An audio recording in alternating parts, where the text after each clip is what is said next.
जय हिंद मेरे सभी प्यारे साथियों, स्वागत है आपका आपके YouTube channel Indian forces exam में। तो साथियों, आज के इस वीडियो में मैं बात करने वाला हूं यूपी ट्रिपल एससी द्वारा आयोजित की जाने वाली परीक्षा यूपी पेट एग्जाम 2023 यानी कि प्रारंभिक पात्रता परीक्षा 2023 के विषय में। इसके पहले जिन अभ्यर्थियों ने 2021 और 22 का पेट का एग्जाम दिया था उससे खासा लाभ उन्हें नहीं मिला है, लेकिन जो अभ्यर्थी इस बार फिर से 2023 का पेट का एग्जाम देने वाले हैं, बहुत सारे ऐसे अभ्यर्थी हैं जो लोग पहली बार यूपी पेट का एग्जाम देने वाले हैं, उनके लिए यह वीडियो बहुत ही आवश्यक होने वाली है। क्योंकि मैंने जो थंबनेल में लिखा है कि आपको 85 स्कोर करना है, किस तरह से करेंगे उसके बारे में मैं पूरा डिटेल आपको बताऊंगा कि कैसे आप तैयारी करें, कौन सी स्ट्रेटजी आप अपनाएं, कौन से टिप ऐसे हैं जो आपको 85% मार्क लाने में मदद करेंगे। 85 लाने का मतलब ये है साथियों कि यदि आप यूपी पेट एग्जाम को केवल पास करते हैं तो आपको कोई खासा लाभ मिलने वाला नहीं है। आपको इसे अच्छे नंबरों से पास करना होगा, जिसके लिए आपको एक विशेष रणनीति से इसकी तैयारी करनी होगी। जो भी नए अभ्यर्थी हैं उनको मैं बता दूं कि आप लोगों के लिए यह सुनहरा मौका है, क्योंकि यूपी पेट 2023 जो है वह बहुत ही अच्छा रोल निभाने वाला है आपके जॉब प्रोफाइल के लिए, आपको जॉब दिलाने के लिए। वह कैसे? 2021 और 22 में जो पेट एग्जाम हुआ था उसकी अपेक्षा में भर्तियां बहुत यूपी ट्रिपल एससी नहीं ला पाया, जिसमें ज़्यादा संख्या में भर्ती हो सके। लेकिन आपको पता है कि 2024 में इलेक्शन है, तो 2023 का जो पेट का एग्ज़ाम का रिजल्ट आएगा, यदि सही समय पे एग्ज़ाम हो जाता है तो जनवरी फरवरी में इसका रिजल्ट आएगा और उसके बाद जो वैकेंसियां हैं वो 2023 वाले ही भर सकते हैं। यानी कि 2024 में भर्तियां आने की ज़्यादा संभावना है, ज़्यादा से ज़्यादा संख्या में भर्तियां होने की संभावना है। उसमें हिस्सा लेने के लिए 2023 में जो पास करेगा, यानी कि जो 2023 पेट एग्ज़ाम देगा, उसी को उसमें भरने का, फॉर्म भरने का, मुख्य परीक्षा में भाग लेने का मौका मिलेगा। 2021 और 22 का एग्जाम हो चुका है, 2022 का रिजल्ट इस समय चल रहा है, यानी कि जनवरी 2024 तक अभी जो 2022 में पास हुए हैं वही अभ्यर्थी जो नई भर्तियां निकल रही हैं उसमें फॉर्म भर सकते हैं। लेकिन 2024 में भर्तियां आने की ज़्यादा संभावना है, तो जो अभ्यर्थी 2023 में पेट एग्जाम देंगे उनके लिए यह खासा लाभकारी होने वाला है। दोस्तों, मैंने थंबनेल में बात किया है कि 85 स्कोर कैसे करें। 85 स्कोर करने के लिए आपको कुछ रणनीति बनानी होगी, कुछ महत्वपूर्ण टिप्स हैं उनको फॉलो करना होगा। उसके पहले आपको पहली टिप मैं आपको दे दूं कि आपको सबसे पहले इसके पाठ्यक्रम को समझना होगा, यानी कि सिलेबस को समझना होगा। पाठ्यक्रम में आप ये देखेंगे कि कौन कौन से क्वेश्चन कहां से पूछे जाते हैं। इसके लिए आप जब नोटिफिकेशन के अंत में जाएंगे, यूपी पेट एग्जाम का नोटिफिकेशन दे रखा है, उसमें जब अंत में जाएंगे तो पूरा पाठ्यक्रम बहुत ही अच्छे ढंग से दिया गया है। यहां तक कि इसमें आपको किस सब्जेक्ट के किस टॉपिक से कितने नंबर के प्रश्न पूछे जाएंगे ये भी दे रखा है, आप देख सकते हैं नीचे। और नोटिफिकेशन आपके पास नहीं है तो उसकी PDF कॉपी मैंने डिस्क्रिप्शन में डाल दी है, वहां से आप डाउनलोड करके देख सकते हैं। जिन लोगों ने पेट का एग्जाम का फॉर्म अभी तक नहीं भरा है वो जल्द से जल्द भर लें, क्योंकि 1 अगस्त से इसके फॉर्म भरे जा रहे हैं और 30 अगस्त इसकी लास्ट डेट है। हालांकि करेक्शन करने की डेट आपकी 6 सितंबर है और फीस जमा करने की भी डेट 6 सितंबर है। तो पाठ्यक्रम की बात हो गई। पहली टिप थी कि आप अच्छे से इसका सिलेबस ध्यान से देख लें।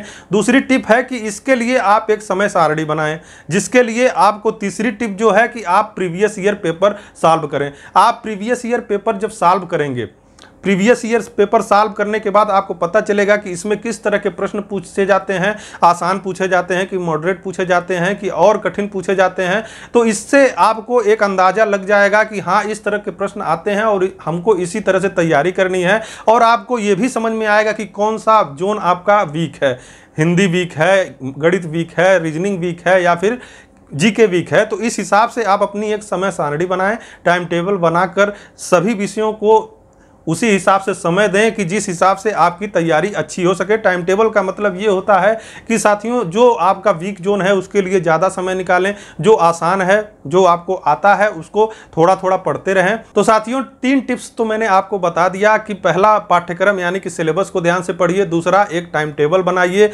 टाइम टेबल बनाइए उस हिसाब से। तीसरा जो टिप है कि प्रीवियस ईयर पेपर सॉल्व करिए, उसके हिसाब से आप अपना टाइम टेबल बना लीजिए। इसके बाद जो साथियों चौथा टिप है, आप करंट अफेयर से बिल्कुल अपडेट रहिए। आप पत्रिकाएं पढ़ते रहिए, न्यूज़पेपर पढ़ते रहिए, क्योंकि करंट अफेयर से बहुत अच्छे प्रश्न और बहुत ज़्यादा संख्या में प्रश्न पूछे जाते हैं। इसी प्रश्नों में फंसकर अभ्यर्थी अच्छा स्कोर नहीं कर पाते हैं। तो इस परीक्षा में करंट अफेयर्स का बहुत ही बेहतरीन रोल है और यूपी, भारत और विदेश से संबंधित जितने भी जीके हैं उसको आप तैयार करते रहिए। अब पांचवा टिप है आपका सबसे जरूरी बात कि आपको किसी एक संस्था से जुड़ना होगा, या तो किसी कोचिंग संस्थान, अगर आपके आसपास कोई कोचिंग संस्थान है तो आप उससे जुड़े, जिससे आपको मार्गदर्शन मिलता है। किसी भी परीक्षा को पास करने के लिए उचित मार्गदर्शन का होना बहुत जरूरी है, नहीं तो आप जान ही नहीं पाएंगे कि मुझे किस तरह से तैयारी करनी है, क्या तैयार करना है, कितना पढ़ना है, कितना नहीं पढ़ना है। जैसा कि आप किसी एग्जाम की तैयारी करने जा रहे हो और बहुत सारी किताबें लाकर रख लिए, अब आप कंफ्यूज हो कि कौन सी किताब पढ़ें, कौन सी ना पढ़ें, तो इसके लिए एक कोचिंग संस्थान आपकी बेहतर मदद कर पाता है।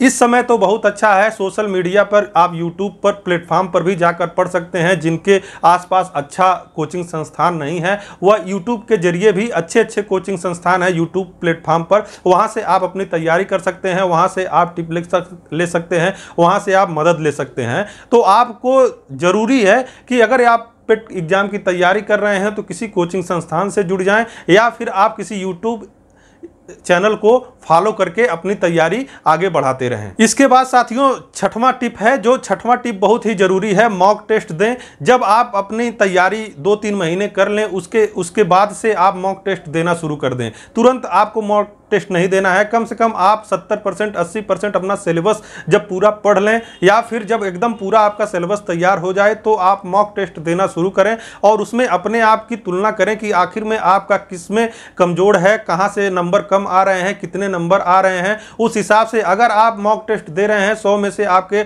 80 से ऊपर नंबर आ रहे हैं, 90 नंबर आ रहे हैं, 95 नंबर आ रहे हैं, तो साथियों आप आसानी से आप समझ लीजिए कि आपके पेट एग्जाम में भी 80 से प्लस आपके आंसर सही होंगे। और यह जरूरी भी है आने वाली परीक्षा, मुख्य परीक्षाओं में हिस्सा लेने के लिए। तो मॉक टेस्ट देने से आपको अपना तैयारी के विषय में जानकारी मिलती है कि मेरा कितना तैयार हुआ है, कितना नहीं तैयार हुआ है, और सबसे ज़रूरी बात कि कौन सा पोर्शन आपका कमज़ोर है, तो उसके लिए आप अलग से तैयारी करना शुरू कर दीजिए। यानी कि 2-3 महीने में आप सिलेबस ख़त्म करिए, 4 महीने में सिलेबस ख़त्म करिए, तभी आप मॉक टेस्ट देना शुरू करिए। और लास्ट में 7वां टिप साथियों सभी के लिए है और हर परीक्षा के लिए है। सबसे ज़रूरी बात है कि लाखों की संख्या में अभ्यर्थी इस परीक्षा में या फिर किसी भी परीक्षा में हिस्सा लेते हैं, लेकिन कुछ ही लोग सेलेक्ट होकर आते हैं जो लोग सरकारी नौकरी पाते हैं। वह ऐसा इसलिए होता है क्योंकि उनका जो फ्रेंड सर्किल होता है वह अच्छा नहीं होता है। अगर आप वास्तविक रूप में सरकारी नौकरी चाहते हैं और सफल होना चाहते हैं तो आपको अपने फ्रेंड सर्किल को तुरंत बदलना होगा। आपको अपने आसपास वही दोस्त बनाने होंगे जो लोग, जिनका पढ़ाई में मन लगता हो। इधर उधर का काम करने वाले, गलत नियत रखने वाले, गलत तरह के लोगों से आपको दूरी बना लेना है। अगर अभी भी कुछ नहीं बिगड़ा है, अगर आप इस बार पहली बार पेट का एग्जाम देने जा रहे हैं या फिर 2-3 साल से आप तैयारी कर रहे हैं, नहीं कहीं हो रहा है, तो कहीं ना कहीं आपका जो फ्रेंड सर्किल है वो गड़बड़ है।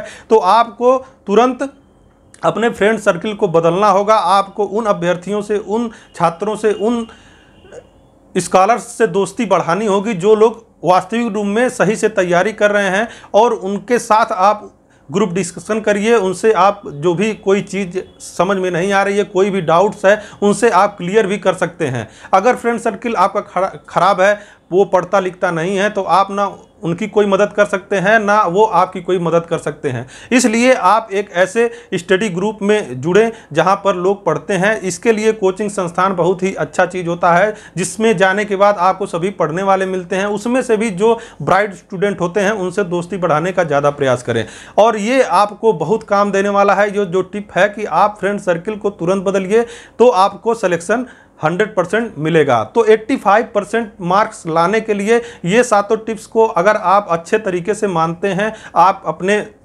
लाइफ स्टाइल में इसको प्रयोग करते हैं, तो सफलता निश्चित ही आपको मिलेगी। आशा करता हूं कि यह वीडियो आपको अच्छी लगी होगी। अच्छी लगी है तो लाइक करें, शेयर करें, कमेंट करें। यदि कोई डाउट है तो आप कमेंट सेक्शन में लिख सकते हैं। मिलते हैं नेक्स्ट वीडियो में। जय हिंद, जय भारत।